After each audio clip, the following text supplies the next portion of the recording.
11:51 a.m. EDT 11:51 afternoon summary 11:41 a.m. EDT 11:41 11:30 a.m. EDT 11:30 A spokesperson for the Digital, Culture, Media, and Sport Committee said MPs also expected to learn on Monday whether Facebook founder Mark Zuckerberg would respond to his formal summons to attend a hearing before the end of the current parliamentary session.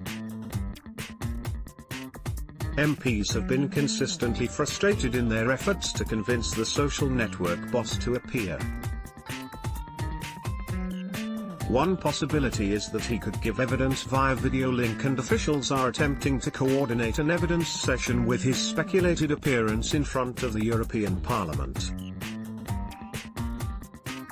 The spokesperson also confirmed that unlike in 2011, when MPs dispatched the Deputy Sergeant-at-Arms in person to hand-deliver a formal summons to Rupert Murdoch, both Alexander Nix and Dominic Cummings were informed of the requests over email. C 4:01 p.m., 11:01 a.m. EDT 11:01 Alexander Nix and Dominic Cummings receive summons to give evidence to Culture Committee 10:46 a.m. EDT 10:46 Jessica Elgett. The former Lib Dem leader Tim Farron has said he will withdraw from a Christian conference where organizers said churches were wavering under the onslaught of the gay lobby and claimed Muslim immigration was causing problems for Christians. Farron, who came under fire for his beliefs about gay sex during the election campaign, said he had not seen the promotional material when he agreed to speak at the Northern Men's Convention, run by Christian Conventions. A pamphlet advertising the conference, which is billed as Hold the Word of God in the Worst of Times, has been circulated on Twitter. Even in biblical teaching churches, many appear to be wavering under the onslaught of the gay lobby. Add to this the scenario the increasing problems associated with immigration and Islam in particular, and indeed many other things which push Christians further and further to the margins. Farron is billed in the same pamphlet as one of the speakers. Mark Ruadine. But wait. There's more. For those playing bigotry bingo at home, we've got some Islamophobia thrown in too. pic.twitter.com/3mbsu By May 9, 2018 the MP said he would no longer attend. I agreed many months ago to attend a church-organized event, but just today I've seen promotional material for it which contains things I'm deeply concerned and saddened by, he tweeted. As a result, I have withdrawn from the event. Tim Farron, at Tim Farron. I agreed many months ago to attend a church-organized event, but just today I've seen promotional material for it which contains things I'm deeply concerned and saddened by. As a result, I have withdrawn from the event. May 10, 2018 Party activists expressed outrage at the billing. Jenny Rigg, the chair of LGBT Lib Dems, tweeted it was a sexist, racist and homophobic event. She said she had lost faith in Farron. I'm sorry I ever defended him, and I'm sorry to those of you I defended him too. I got it wrong. I apologize. Jenny Rigg, at Miss_S_B. Tim Farron is the star speaker at this sexist, racist and homophobic event. Many more details in the thread. I'm sorry I ever defended him, and I'm sorry to those of you I defended him too.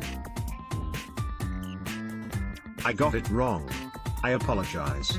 https://t.co/jk8dcct Lec May 10, 2018 The party said it would not be taking any further action now Farron had pulled out. 9:55 a.m. EDT 9:55 Bellarge says May's apology heartfelt, but that US has not learnt lessons from rendition scandal. Abdul Hakim Bellarge has been holding a press conference in Turkey following the government's announcement of a settlement to his rendition case. Bellarge welcomed the outcome, thanked Theresa May, and said the settlement brought him joy.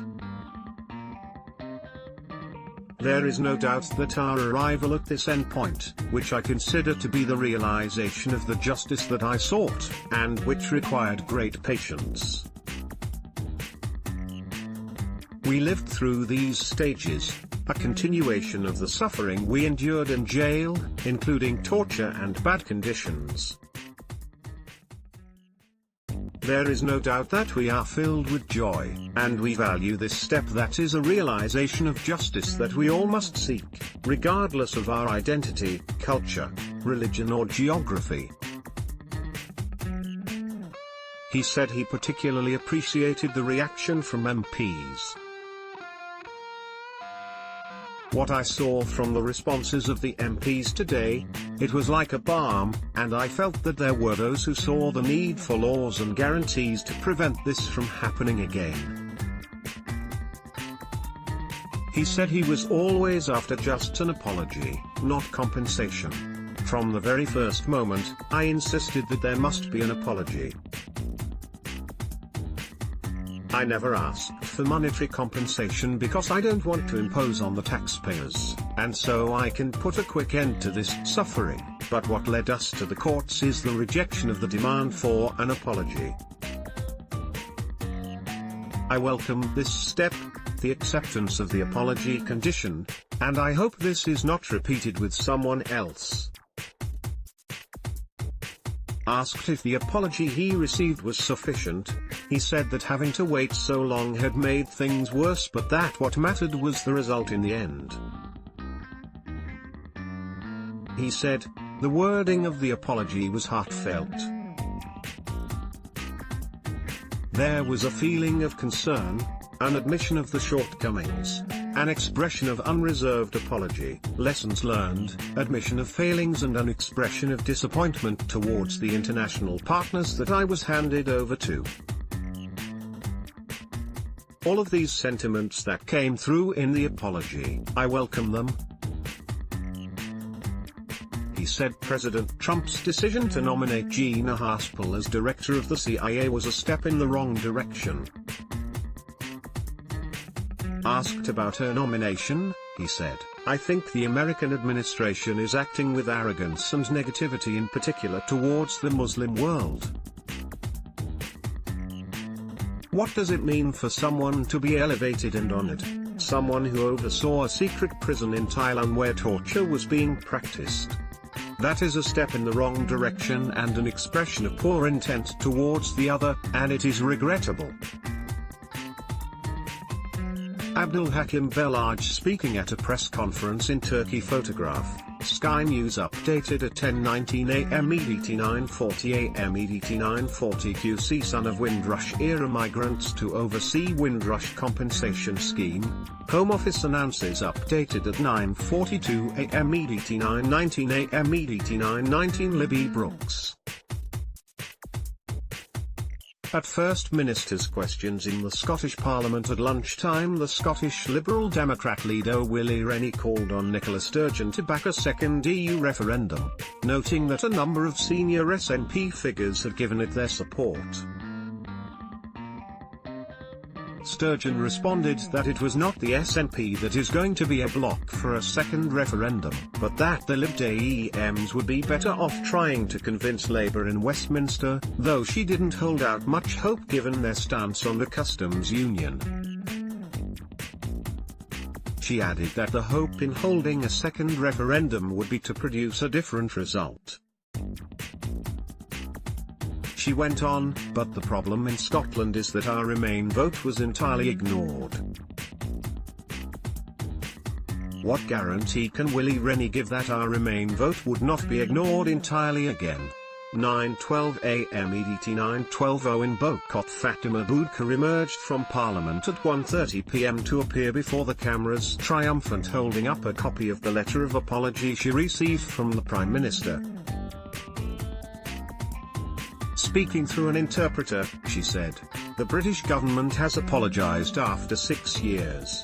Sapna Malik, a partner at the law firm EDT A which represented Boudkar and her husband, said, after 6 years the government has accepted that there are 8 lines that should not be crossed. Fatima Boudkar outside the Houses of Parliament in London. Photograph, Kirsty O'Connor PA. Fatima Boudkar holds up a written apology from Theresa May over the UK's role in Boudkar and Bellage's rendition and torture. Photograph, Ben Stansol AFP/Getty Images. 9:02 AM EDT 9:09 AM EDT 9 o'clock. Mitchell says Boudkar mistreated in centre overseen by Trump's choice for CIA Director. 8:37 AM EDT 8:37 8:33 AM EDT 8:33. Jack Straw says he always assumed actions he was approving as Foreign Secretary.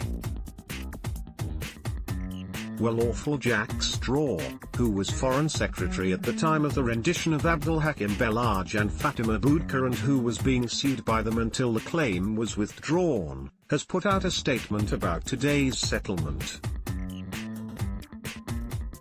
He said, "I welcome the withdrawal of the proceedings against me that had been brought by Mr. Bellage and Ms. Boudkar.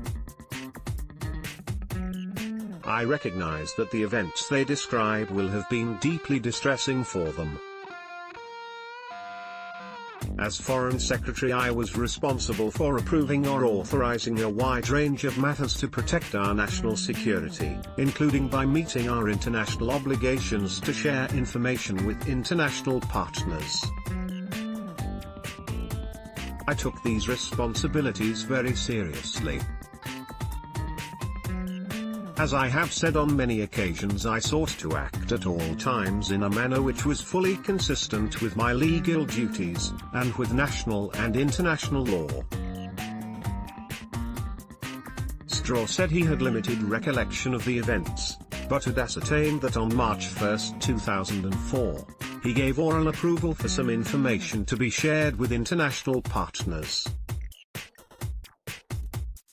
He said in the statement, "The events to which this case referred took place in March 2004.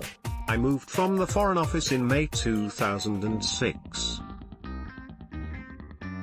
I was then first tasked to recount my involvement in 2012. Over the last 6 years I have considered the extent of my involvement in considerable detail. Although my recollection of what took place is limited, what is clear from what has now been ascertained is that on 1 March 2004 my approval was sought for some information to be shared with international partners. In almost every case such approvals were made by me in writing, on the basis of written submissions to me. However, in rare cases of great urgency, oral submissions could be made and oral approvals given by me. This is what happened on this occasion, as is confirmed by the CPS statement of 9 June 2016, see 4th paragraph of the conclusions. In every case where my approval was sought, I assumed, and was entitled to assume, that the actions for which my approval was sought were lawful. This included in appropriate cases obtaining assurances as to the humane treatment of those concerned. This case clearly raises serious issues. However, I remain constrained for national security reasons as to what further I can say publicly. Straw also noted that he has already been interviewed as a witness by police investigating the case, and he said that he was ready to provide a full account of his knowledge of the circumstances of Bellage's case to the Parliamentary Intelligence and Security Committee if requested to do so.